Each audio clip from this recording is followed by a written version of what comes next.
มជំរាបជូនថាព្រឹកមិញនេះឬក៏ថ្ងៃមិញនេះខ្ញុំបានដឹកនាំគណៈបរិភូ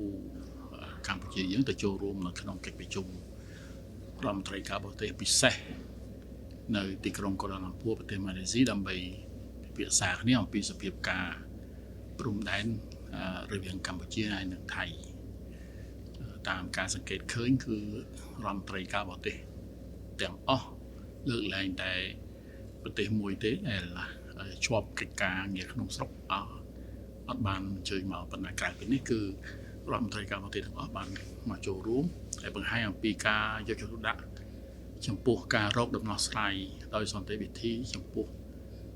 បញ្ហាចំនួនរវាងកម្ពុជាហើយនិងថៃជារួមយើងបានជម្រាបជូនទៅអង្គប្រជុំហើយនឹងរដ្ឋមន្ត្រីការបរទេសទាំងអស់ដែលមានវត្តមាននេះរាប់ទាំងឯកឧត្តមអគ្គលេខាធិការអាស៊ានផងដែរអំពីការដែលកម្ពុជាប្រកាន់ភ្ជាប់នៅជំហរនិងបំណងដោះស្រាយបញ្ហាចំនួននេះដោយសន្តិវិធីហ្នឹងគឺដោយយើងចង់បាននៅការបញ្ឈប់នៅរាល់អំពើផ្ទុះសារាយទាំងឡាយបានន័យថា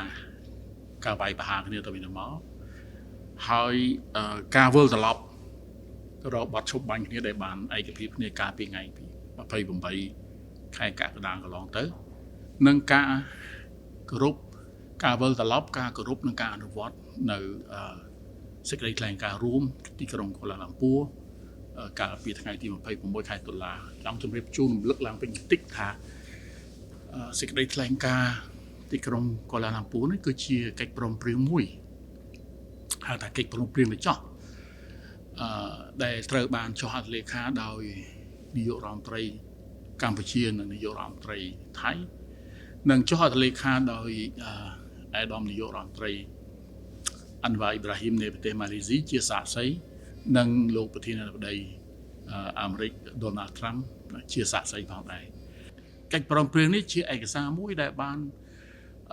គូសបញ្ជាក់យ៉ាងច្បាស់អំពីគោលការណ៍ទាំងឡាយនៃការដោះស្រាយចំនួនដោយសន្តិវិធីផ្អែកលើច្បាប់អន្តរជាតិផ្អែកទៅលើសន្ធិសញ្ញាអនុសញ្ញានិងកិច្ចព្រមព្រៀងទាំងឡាយដែលបានឯកភាពគ្នាកន្លងទៅហើយជាឯកសារដែលបានរៀបរាប់អំពីជំហាននិងយើងហៅថាវិធានការនានាដើម្បីកាត់បន្ថយនៅភាពតានតឹងពង្រឹងនៅជំនឿទុកចិត្តគ្នាទៅវិញទៅមកនិងឈានឆ្ពោះទៅរកការធ្វើប្រតិភិបឡើងវិញនៃទំនាក់ទំនងរវាងកម្ពុជានិងថៃនិងឆ្ពោះទៅកាន់សន្តិភាពមួយដែលមានលក្ខណៈយូរអង្វែងតទៅមុខនៅក្នុងកិច្ចប្រជុំនេះគឺយើងបានអរគុណប្រទេសម៉ាឡេស៊ីដែលជាប្រធានអាស៊ានហើយជាពិសេសអរគុណឯកឧត្តមអាន់វ៉ាអ៊ីប្រាហ៊ីមនាយករដ្ឋមន្ត្រីប្រទេសម៉ាឡេស៊ីចំពោះកិច្ចខិតខំប្រឹងប្រែងរបស់ម៉ាឡេស៊ីនិងកិច្ចប្រឹងប្រែងផ្ទាល់របស់គាត់នៅក្នុងការខិតខំទាញយកការឈប់បាញ់នេះឲ្យវិលត្រឡប់មកវិញហើយនឹងបន្តដោះស្រាយដោយសន្តិវិធីដើម្បីឲ្យទំនាក់ទំនងរវាងកម្ពុជានិងថៃនឹងវិលត្រឡប់ទៅរកភាពប្រកបភាពឡើងវិញវាជាហេតុផលដែលធ្វើឲ្យកម្ពុជាយើងតែងតែប្រឹងប្រែងនៅក្នុងការពាររក្សាការគោរពនៅបទឈប់បាញ់នេះឲ្យខានតែបាននិងគោរពអនុវត្តនៅសេចក្តីថ្លែងការណ៍រួមទីក្រុងកូឡាឡាំពួរដែលខ្ញុំបានជម្រាបជូននេះគឺថាជាឯកសារដែលមានចែងអំពីគោលការណ៍នានានៃការដោះស្រាយបញ្ហាដោយសន្តិវិធីរវាងរដ្ឋនិងរដ្ឋហើយក៏ដូចជាមានជំហាននិងមានវិធានការនានាដើម្បីបង្កើនការជឿទុកចិត្តគ្នានិងឈានទៅដល់ការធ្វើប្រតិភិបឡើងវិញនៃទំនាក់ទំនងរវាងប្រទេសយើងទាំងពីរ ដើម្បីសម្ដែងនៅសុឆន្ទៈរបស់យើងដែលជាសុឆន្ទៈមួយមានសកលភាពជារហូតរៀងមកនៅពេលដែលមានការផ្ទុះអាវុធជាលើកទី2នេះពីថ្ងៃទី7ខែធ្នូយើងនេះប្រទេសម៉ាឡេស៊ីបានធ្វើសំណើមក3ដងដើម្បីឲ្យមានការវិលត្រឡប់ទៅរកបទឈប់បាញ់ហើយឯកឧត្តមប្រធានាធិបតី Donald Trump ក៏បានធ្វើសំណើមកដូចគ្នាដែរម្ដងអញ្ចឹងកម្ពុជាទាំង4ដងនោះបានទទួលយកភ្លាមមិនបងអង្គយូរទេប៉ុន្តែភាគីថៃទៅវិញទេដែលបានមិនបានទទួលយកនៅសំណើរបស់នាយករដ្ឋមន្ត្រីម៉ាឡេស៊ីនិងសំណើរបស់ប្រធានាធិបតីត្រាំនេះក្នុងការដេញបញ្ឈប់នៅការប្រយុទ្ធគ្នានេះប៉ុន្តែយ៉ាងណាក៏ដោយបន្ទាប់ពីបានលើកហេតុផលទាំងអស់ហើយគឺខ្ញុំបានលើកអំពីចំហរបស់កម្ពុជាដែលមកចូលកាន់កិច្ចប្រជុំនេះដោយមានគោលដៅមួយច្បាស់លាស់គោលដៅនេះគឺដើម្បីបញ្ឈប់នៅទុក្ខវេទនារបស់ប្រជាជនដើម្បីបញ្ឈប់ការប្រយុទ្ធដែលបំផ្លិចបំផ្លាញទ្រព្យសម្បត្តិប្រជាជនបំផ្លិចបំផ្លាញហេដ្ឋារចនាសម្ព័ន្ធផ្សេងនោះហើយស្វែងរកជាមួយគ្នានៅមាគ៌ាមួយនៅផ្លូវមួយឆ្ពោះទៅកាន់សន្តិភាពមួយដែលមានលក្ខណៈយូរអង្វែងមិនមែនសម្រាប់តែកម្ពុជាប៉ុណ្ណោះទេតែសម្រាប់តំបន់ទៀតផងដោយហេតុនេះហើយខ្ញុំបានលើកសំណើដល់រដ្ឋមន្ត្រីការបរទេសទាំងអស់ដែលមានមុខនៅទីនោះគឺស្នើ3យ៉ាងទី1ឲ្យគាត់អំពាវនាវឲ្យមានការឈប់បាញ់គ្នាការឈប់ប្រយុទ្ធជាបន្ទាន់ហើយ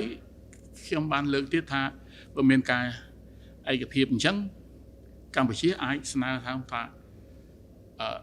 ភាគីទាំងពីរហើយខ្ញុំសូមសង្កត់ធ្ងន់ទៅលើពាក្យនេះថាភាគីទាំងពីរគឺអាចឯកភាពគ្នាចាប់ផ្ដើមនៅការបញ្ឈប់ការបន្ទុះសារាយគ្នានេះចាប់ពីម៉ោង10យប់នេះតទៅខ្ញុំលើកថាភាគីទាំងពីរដោយសារតែបទឈប់បាញ់មួយមិនមែនធ្វើតែឯកតោភាគីទេវាតែគឺថាឈប់វាយគ្នាបានទាំងសងខាងបានវាមានការឈប់បាញ់គ្នានេះហើយបើឲ្យបខំឲ្យភាគីតែមួយឈប់បាញ់តែម្នាក់ឯងវាអត់កើតហើយជាមួយនឹងការឈប់បាញ់នេះគឺវិលត្រឡប់មករកបទឈប់បាញ់ដែលយើងបានឯកភាពគ្នាពីថ្ងៃ28ខែកក្កដានិងវិលមករកសេចក្តីប្រកាសរួមទីក្រុងកូឡាឡាំពួរថ្ងៃទី26ខែតុលាទី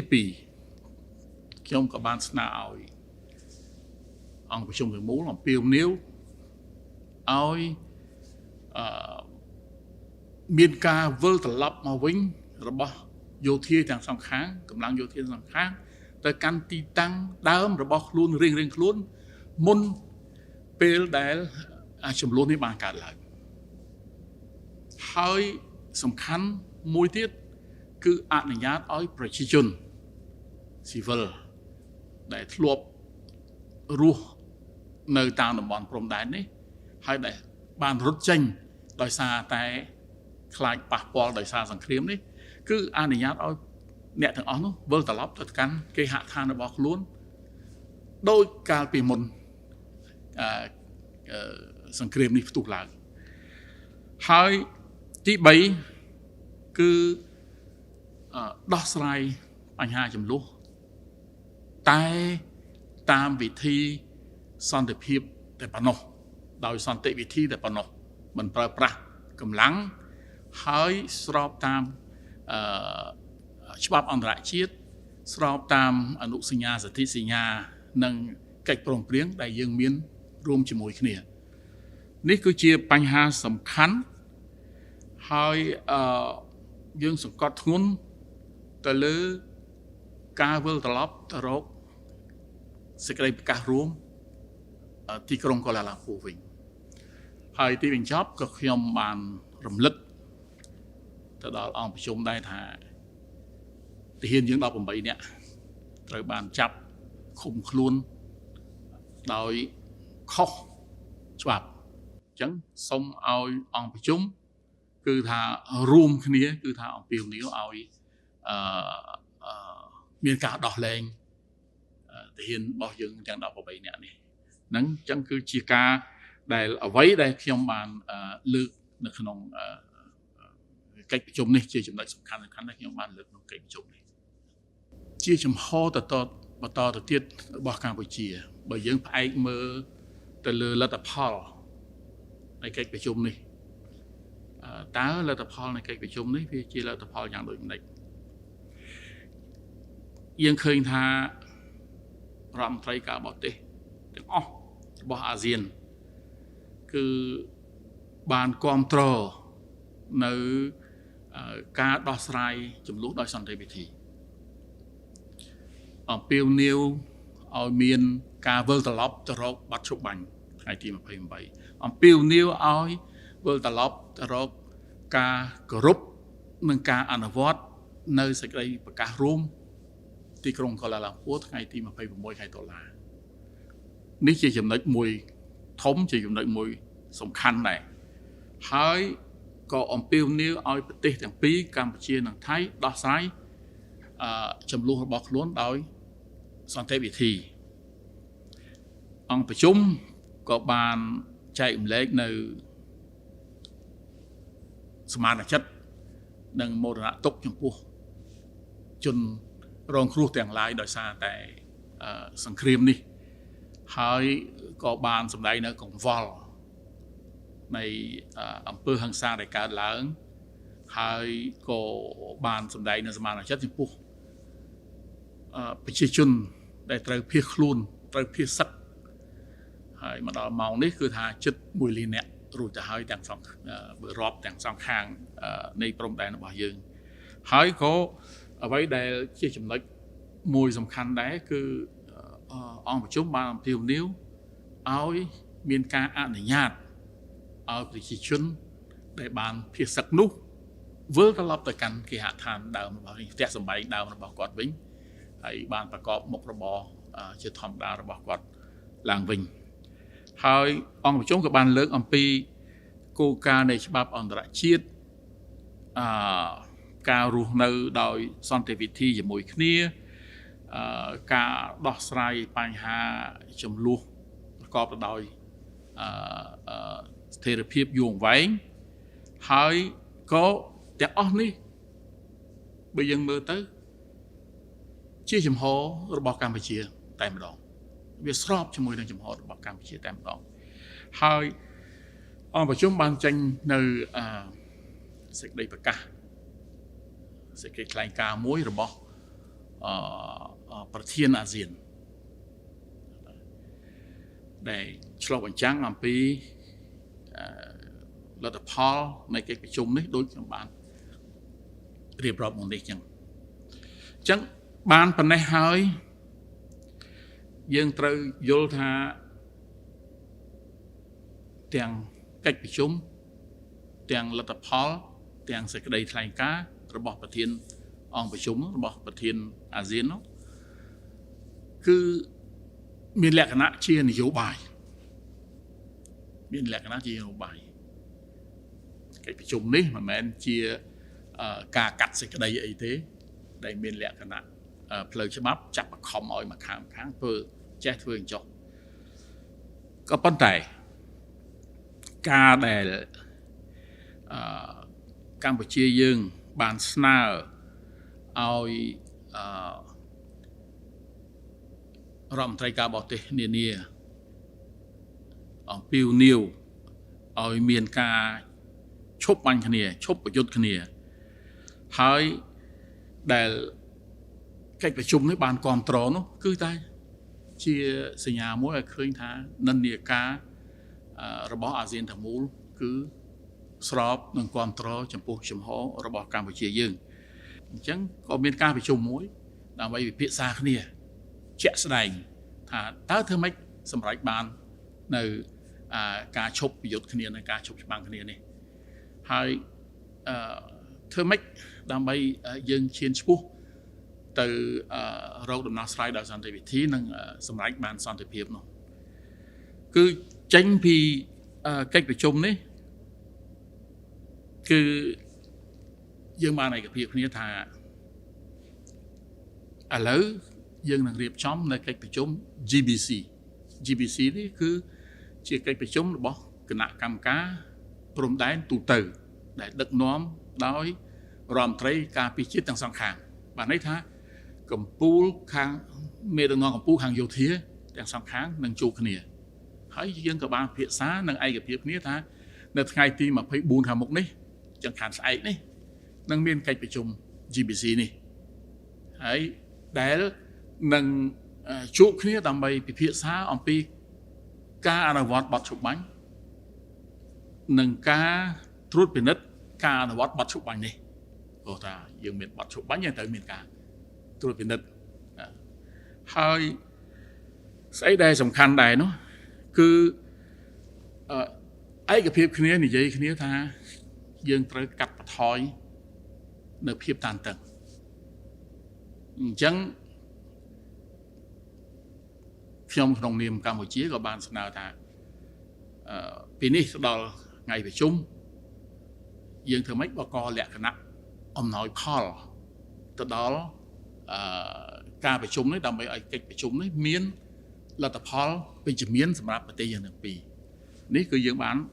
ឯកភាពគ្នាយ៉ាងដូចនេះអញ្ចឹងតទៅមុខទៀតកម្ពុជាត្រូវធ្វើអីខ្លះឥឡូវយើងមានការសម្រេចខាងនយោបាយនេះមួយហើយដែលគ្រប់គ្រងនៅដំណើរការដោយសន្តិវិធីប្រកាន់នៅភាពអត់ធ្មត់ជាអតិបរមានិងធ្វើយ៉ាងម៉េចដើម្បីឈានឆ្ពោះទៅរកការចរចាឲ្យសន្តិភាពវិលត្រឡប់មកវិញនោះអានេះវាជាផ្នែកការទូតមួយជំហានវិជ្ជមានផងដែរហើយជាមួយនឹងការដែលខាងយោធានិងប្រជុំគ្នានៅពេលខាងស្អែកនេះយើងក៏ត្រៀមលក្ខណៈដើម្បីបន្តនៅកិច្ចប្រឹងប្រែងរបស់យើងខាងផ្នែកការទូតយើងនឹងប្រើប្រាស់គ្រប់មធ្យោបាយទាំងអស់គ្រប់ច្រកល្ហកទាំងអស់ផ្នែកការទូតមិនថាទ្វេភាគីមិនថាពហុភាគីមិនថាទទួលបាននៅការជួយសម្រុះសម្រួលពីខាងក្រៅទេយើងទទួលយកទាំងអស់ពីព្រោះនេះគឺជាវិធីដែលល្អបំផុតដើម្បីដោះស្រាយបញ្ហាដោយសន្តិវិធីជាមួយគ្នាព្រោះយើងអត់ចង់ច្បាំងទេយើងមិនជ្រើសរើសផ្លូវយោធានោះទេអញ្ចឹងយើងនឹងខិតខំអញ្ចឹងក្នុងក្របខ័ណ្ឌអាស៊ានក្តីដោយថ្ងៃមិញតាមរយៈការសម្រុះសម្រួលពីភាគីខាងក្រៅក្តីឬក៏តាមមធ្យោបាយណាផ្សេងទៀតក្តីហើយអ្វីដែលយើងចង់បានគឺបញ្ឈប់ការប្រយុទ្ធគ្នាបញ្ចប់នៅទុក្ខវេទនារបស់ប្រជាជនការស្លាប់ទាំងសងខាងមិនថាយោធាមិនថាប្រជាជនរងរបួសការខូចខាតបាត់បង់ទ្រព្យសម្បត្តិហើយការត្រូវបង្ខំភៀសខ្លួនចេញពីផ្ទះសម្បែងរបស់ខ្លួនហើយវិលត្រឡប់ទៅរកការចរចាគ្នាវិញការកសាងទំនុកចិត្តរវាងគ្នាទៅវិញទៅមកឡើងវិញហើយទីចុងបំផុតគឺសំខាន់ឲ្យប្រជាជនយើងដែលភៀសខ្លួននេះបានវិលត្រឡប់ទៅកាន់ផ្ទះសម្បែងរបស់គាត់វិញនេះគឺជាអ្វីដែលយើងគិតថាតទៅមុខយើងត្រូវធ្វើអីផ្អែកទៅលើជំហររបស់យើងផ្អែកទៅលើលទ្ធផលនៃកិច្ចប្រជុំអាស៊ាននេះហើយផ្អែកទៅលើចក្ខុវិស័យរបស់ថ្នាក់ដឹកនាំរបស់យើងសម្រាប់ពេលអនាគតសូមអរគុណ